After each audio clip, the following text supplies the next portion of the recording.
Good morning, baseball fans, and welcome to episode 75 of Sports Talk with Rags. And today we are joined by the general manager of the Kansas City Royals, Dayton Moore. Dayton, how are you doing this morning? Great, Mark. How you doing today? Hey, I'm doing great, and certainly appreciate your time. I know that the game of baseball is definitely a small world. I know in the summer of '93 with my brother Mike Ragsdale being a pitcher there for the Winchester Royals, and you had an opportunity to coach that team there in the Valley League for a couple summers there in the early '90s. Yeah, he led us to a championship. Right. Yes. I remember him so clearly. Great pitchability, easy working mechanics, good arm. Just did a lot of things that winning pitchers have to do. It was a joy to be on the same team with him. Well, hey, thanks. I certainly appreciate it, and we'll pass it along. So, hey, I know that you also know Bill Brown there with George Mason. So I see that you with college, you started out community college there in the Midwest, and then transferred to George Mason. Yeah, I did. My family actually moved out to the Washington, D.C. area, and I had the opportunity to play in the Clark Griffith League. And, I had basically three scholarship offers. Well, two at the time. I had an offer to go to Grand Canyon to play for Gil Stafford. And then I had an offer to go to Florida Southern to play for Chuck Anderson. And then I was playing the Clark Griffith League, and Billy Brown had seen me play, and I'd never been out east before. And Billy offered me a scholarship. I really enjoyed Billy. He had an engaging personality, and seemed like he would be a terrific guy to play for, and he was.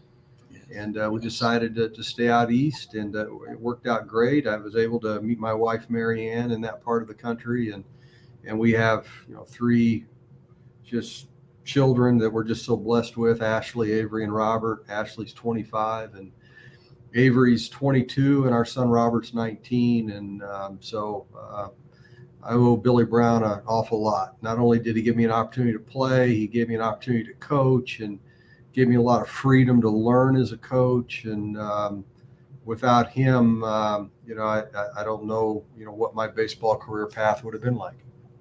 Yes, I see that. You served as his assistant there in the early '90s, and then after 94, then you got an opportunity to go into the Atlanta Braves organization. Yeah, it's interesting.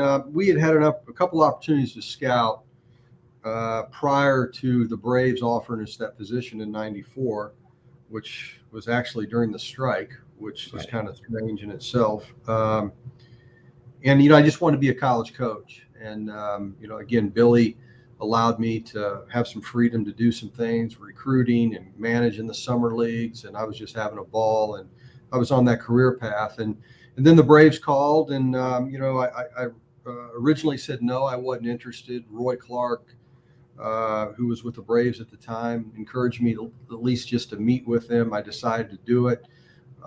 They offered us the position, and I was going to do it for 4 years and get back into college coaching. That was the plan. And then one thing led to another, and we ended up moving to Atlanta a couple of years later, be the assistant director of scouting, and worked with some wonderful people there. And things just begin to, unfold in ways that I didn't expect. But, I was learning and growing and loving what I was doing, and, got a chance, as I said, to do other things.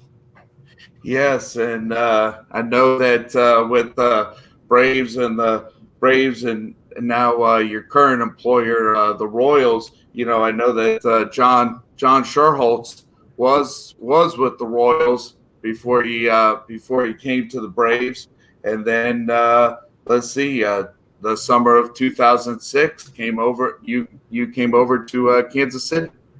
We did. Yeah, we did. I was with the Braves for, I think, about 12 and a half years. And as I said, had an opportunity to be in a lot of different positions. And John Sherholtz, Paul Snyder were so good to me, and many others, and allowed us to grow. And they poured into me, and the Royals opportunity came available, and I really was focused on just staying in Atlanta.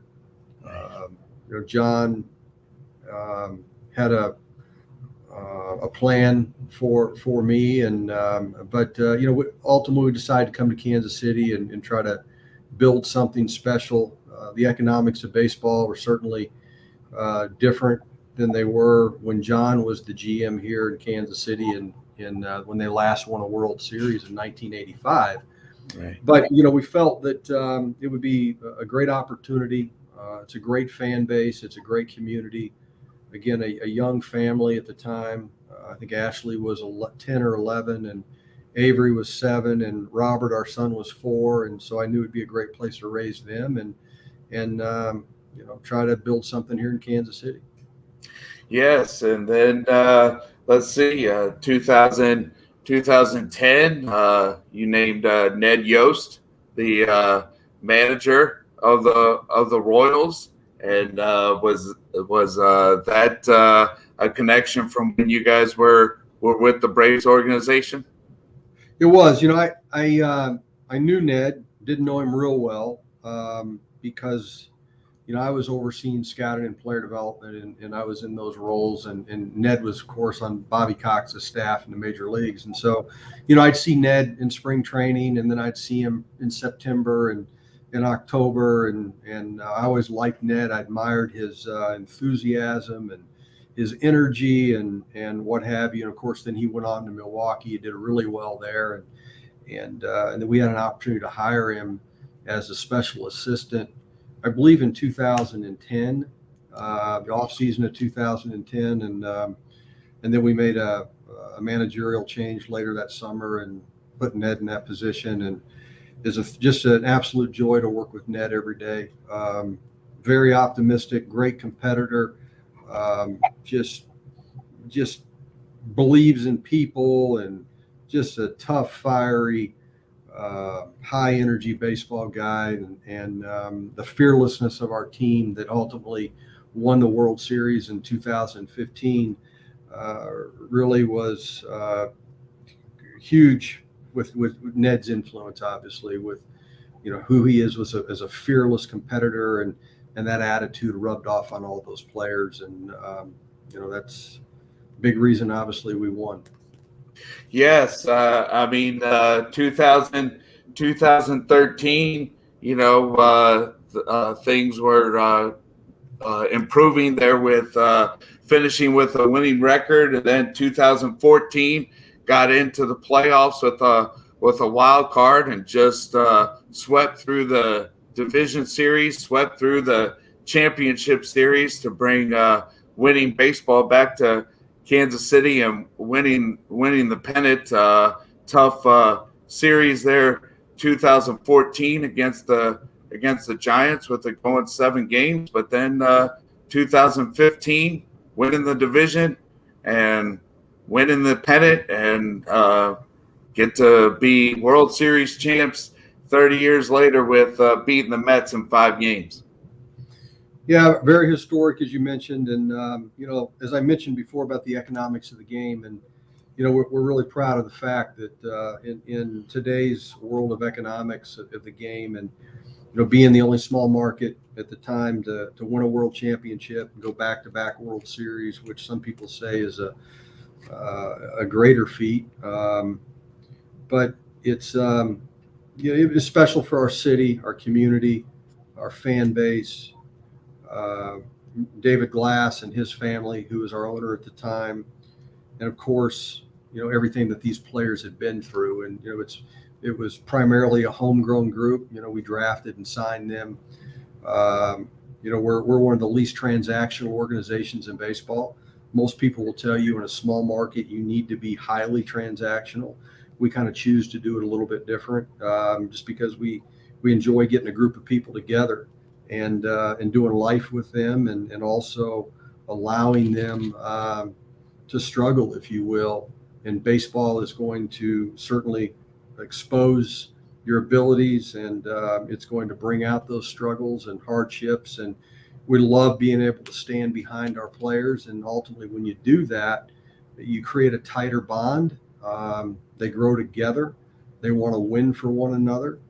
They're appreciative of the opportunities that you gave them along the way. And because of that, I think there's a little more fight in them when it does get tough. And I think that's what you saw with that group, because when you analyze their careers, people viewed Mike Moustakas as a failure.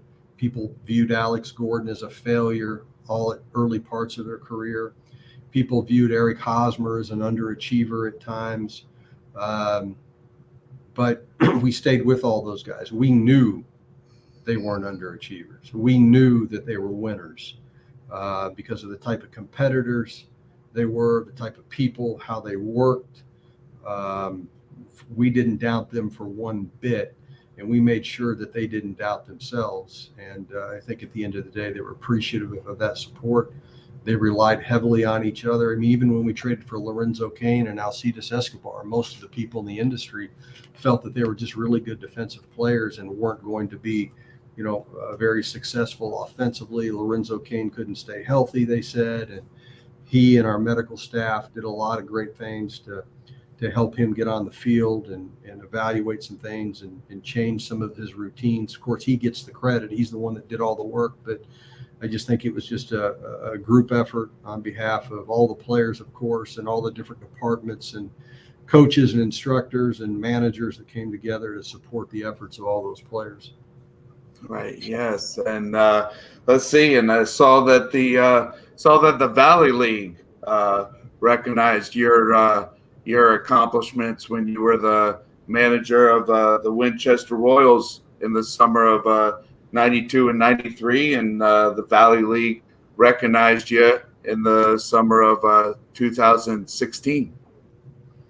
Yeah, it's a special honor to be in their Hall of Fame. I love the Valley League. I love the people.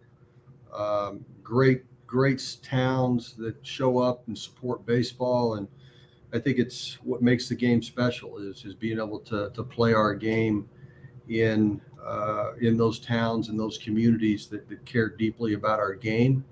And I think every baseball player, every baseball person should experience that type of baseball in those small towns, because that's how baseball began in our country. And it takes you back to those roots. And but I had so much fun in the Valley League, and players that loved to play, players that were hungry and wanted to be there and trying to get better each and every day, and coaches as well, and great communities. Right. Yes. And let's see. And glad that this season was able to start on time. A little bit hard times there last year with the pandemic. It was good to see baseball start on time here with 162 games for 2021 season. It's been great, and it was really somewhat of a relief and a celebration to even play 60 games last year, because I think when we all began that that phase of our life, if you will, that unexpected turn of events, we weren't expecting it to be that long, and then we realized that this thing was bigger than we thought, and baseball perhaps wasn't going to be played in 2020. And then when we were able to play those 60 games, it felt like a celebration every single night. We realized how much we missed the game and care about the game, and the importance of this game to our country and our communities, and certainly the players. And then to be able to play 162 games this year has been great. It feels like it's back to normal. Yes, and then before the draft used to be like in the first week of June there while you're watching the college baseball playoffs, but it looks like a great move there with Major League Baseball to tie it in there with the All-Star break. Certainly, definitely a lot of excitement. Yeah, I think it's it creates a different rhythm to our baseball lives, the people that work in the game, and certainly the players that it affects. There's obviously minor league contraction, there's round reduction, there's a lot of things that are going into it. But we've got so much information on players today. We could almost have the draft anytime they want. It's just a matter of making sure that it fits in with the rhythm of baseball, and ultimately whatever the owners decide is best for the game. It's up to people like us to adjust and do what we need to do to make it work. Yes, and as we wrap up, and thanks again for your time. I mean, with with being a George Mason alum there, I know that they're in the Atlantic 10 now, but when you were at George Mason and my brother and Adam Butler were at William & Mary, I know that they were William & Mary and George Mason was both in the CAA, and even at the mid-major level. I mean, George Mason, Chris Widger, catcher, and then at Richmond, John Casey, and then the Rays bench coach, Matt Quintrero there at Old Dominion. I mean, the CAA definitely had some great baseball players to come out of that conference.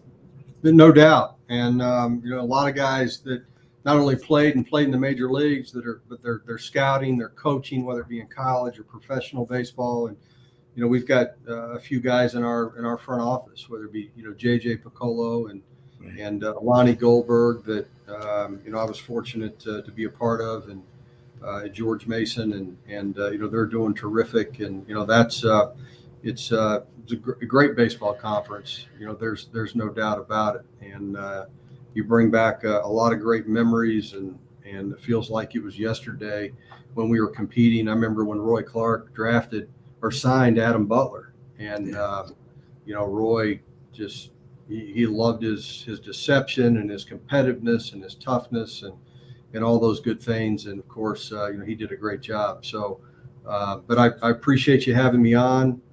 It's great to kind of go down memory lane and get back to the roots, and reminds me of how thankful I am of all those people that I've been able to be a part of.